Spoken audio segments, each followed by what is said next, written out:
didukung oleh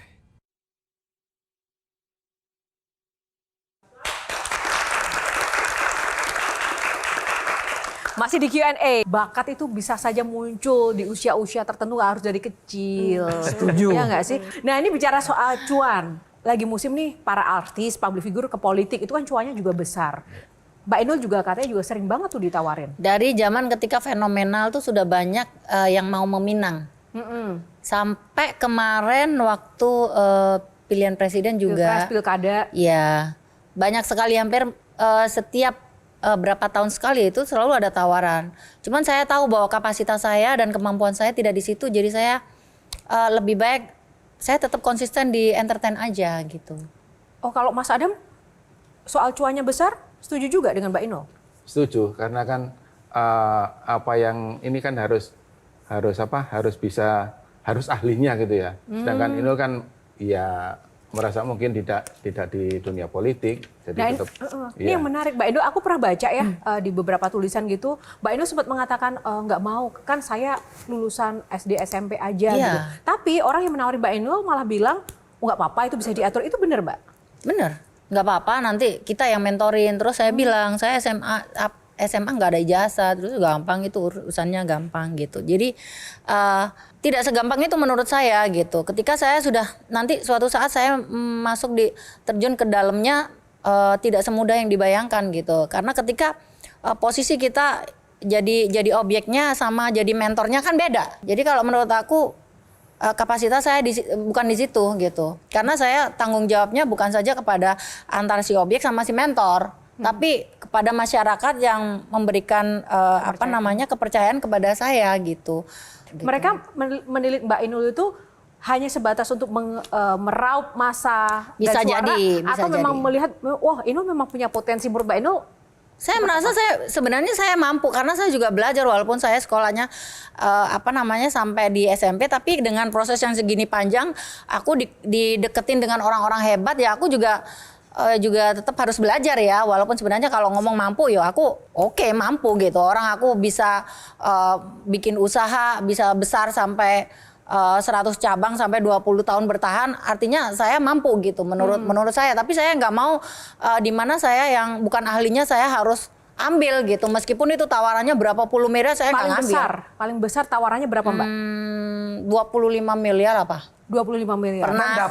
Dan dapilnya Jawa Timur kan? 20, tapi tak hitung-hitung 20 itu duit apa kalau menurut saya, bukan sombong. Tapi ketika kita dalam 1 bulan, kalau zaman dulu ya off air itu bisa sampai 100-200 juta zaman dulu ya. Dihitung sebulan sampai setahun, kalau menurut aku duit untuk dapetin uang segitu dalam 1 tahun itu kalkulasi matematikanya jauh lebih baik aku milih nyanyi. Karena kalau kondisinya aku terima uang segitu gedenya dalam kurun waktu 5 tahun, terus tiba-tiba aku nyanyinya juga dibatesin, aku harus fokus kepada suara rakyat, aku harus kerja untuk yang bukan di bidang, tiba-tiba aku harus ngadepin rapat paripurna, apalah itu namanya, kan aku nggak mau ribet kayak gitu orangnya. Jadi menurut aku sih nggak mau, aku rugi menurut aku. Rugi. Kalau Mas Adam pernah ditawarin juga? Pernah ditawarin, cuman ya memang kita sama-sama nggak ambil di dunia politik.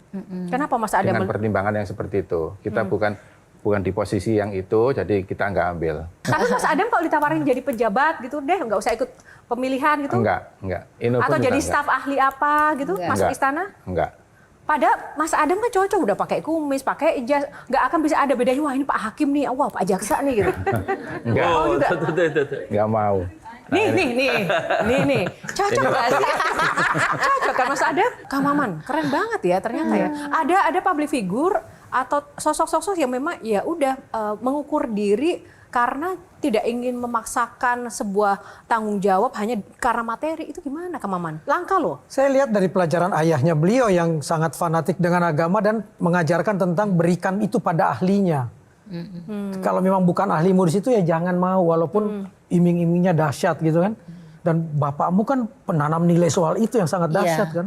Walaupun bapak saya sebagai seorang penjahit di desa, tapi bapak saya itu mungkin kalau dibilang fanatik ya, karena pokoknya ada rezeki ini ya udah gitu. Maksudnya nggak mau ngeranggeh mau yang ini yang ono gitu nggak. gitu. Ada ini dimakan ini gitu. Jadi kita harus bersyukur bahwa Allah itu masih memberikan kita makan. Coba lihat di bawah, nggak boleh lihat ke atas, lihatnya di bawah. Gitu. Tapi gimana memperjuangkan Adam akhirnya diterima oleh Bapak yang fanatik Nah, itu? itu yang Nah, itu repot. gara-gara rambutan.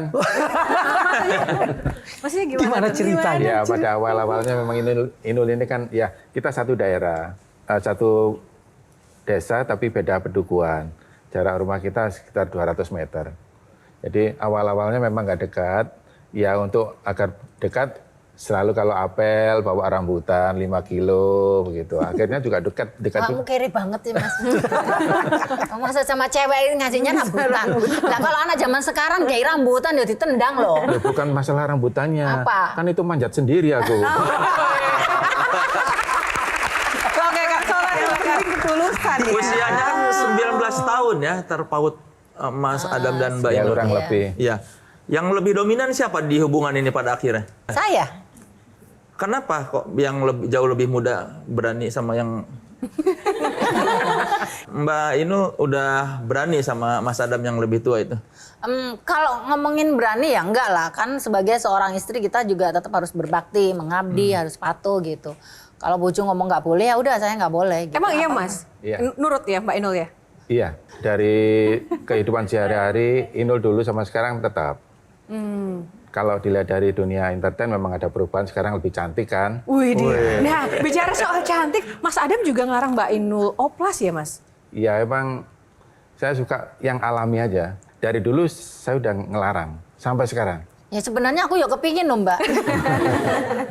Pernah ada keinginan apa yang Mbak Inul benar-benar inginkan tapi tidak dikabulkan, harus ada proses merayu-merayunya itu apa?